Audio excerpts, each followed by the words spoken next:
Morning students, hope you all are fine.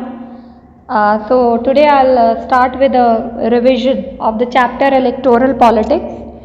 These chapters are already done, we are done with the syllabus. So now our part is to revise so that you people are ready for your examination. And I hope you all have done in the exam, you all will score well. So we'll just be revising the chapters and in your online classes you can clear whatever doubts you have. So if you see, the first question is what are the main functions of the election commission. So election commission is a 3-member body wherein we have the head as CEC, who is called as Chief Election Commissioner. Right now the Chief Election Commissioner is Sunil Arora, who is assisted by 2 other election commission. So we are talking about that body, that what are the main functions of the election commission. So the main functions of the election commission are, first is control and conduct of the elections. That is, election commission takes decisions on every aspect of the conduct and controlling elections from time to time of from the time of declaration of election to the announcement of results. So once the election is declared till the announcement of result, the election commission has number of tasks to do. The second is, you can write the code of conduct and you will not copy whatever I am saying. You will write it in your own words, because I will not be assisting you when you are sitting in your examination hall. The election commission needs to implement the model code of conduct (MCC), and whosoever violates this model code of conduct, the person who is guilty of breaking or violating this model code of conduct can be punished by the election commission. Then during the period of elections, election commission can order the government to follow its guidelines on any matter including transfer of government officials. Then you can write that during election commission discharges or gives duty to government officials. And in the present political scenario, the election commission has expanded its power. Now the election commission also has the power to reprimand the government and administration for their acts of omission and commission. So it can even order for repoll. If there is a gross misconduct, the election commission can order for repoll.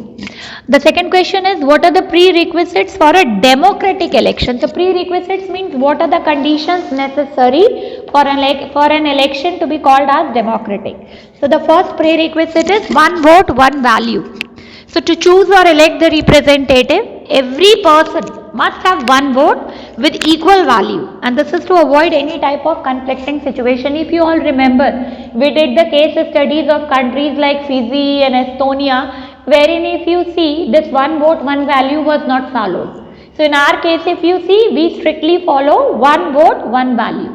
That is irrespective of the gender or whatsoever the criterion. A person who is eligible to vote, the value would be the same for every particular individual. Then the second prerequisite would be regular election. There should be regular elections in every democratic country so that people have their choice at regular intervals. So if you see, after every 5 years the election to the Lok Sabha is held.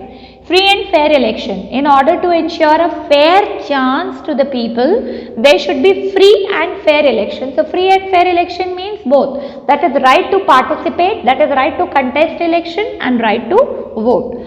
Then political competition. In order to have any democratic election, there should be choice given to the people. Until and unless you have choice, that election cannot be called as democratic.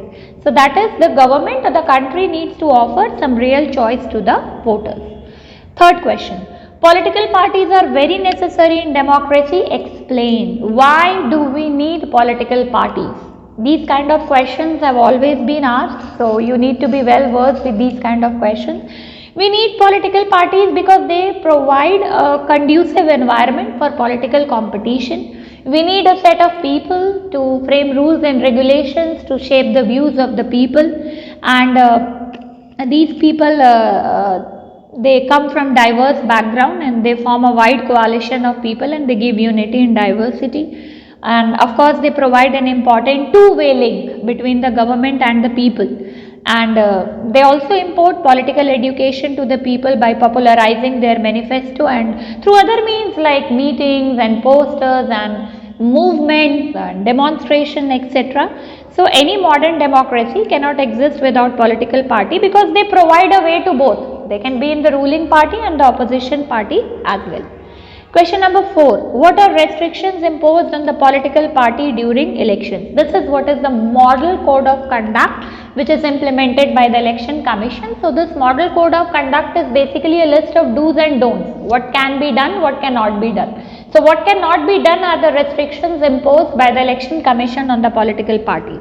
So those are, there can be no emotional appeal on the name of religion. We live in a secular country. No vote can be garnered or begged for on the name of religions. Voters cannot be sought by appeal to religious sentiment. But because I am a Muslim, you should vote for me because I am a Hindu. No religious sentiment.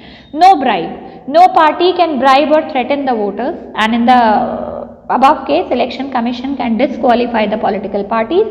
The details of expense needs to be submitted. All the returns showing details of income and expenses which is related to the election commission, election campaign, have to be submitted to the election commission, and no political party can use government resources for election campaign.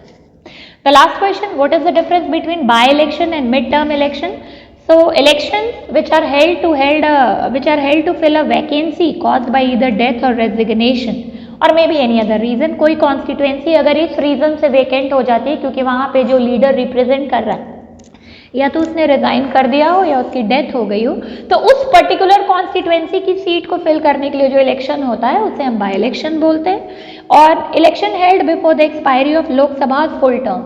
Lok Sabha का tenure 5 year होता है. से no confidence motion introduce हो गया, लोकसभा गिर गई, सरकार गिर गई, तो उस of course a country can not run without a body that is government. तो वो जो इलेक्शन होंगे for the fresh Lok Sabha that is called as mid term election. Mid-term elections are held when the Lok Sabha is unable to complete the entire tenure of 5 years. And then what is general election? General election are the elections which are held after every 5 years. So that is all for today. We'll meet again in the next lecture.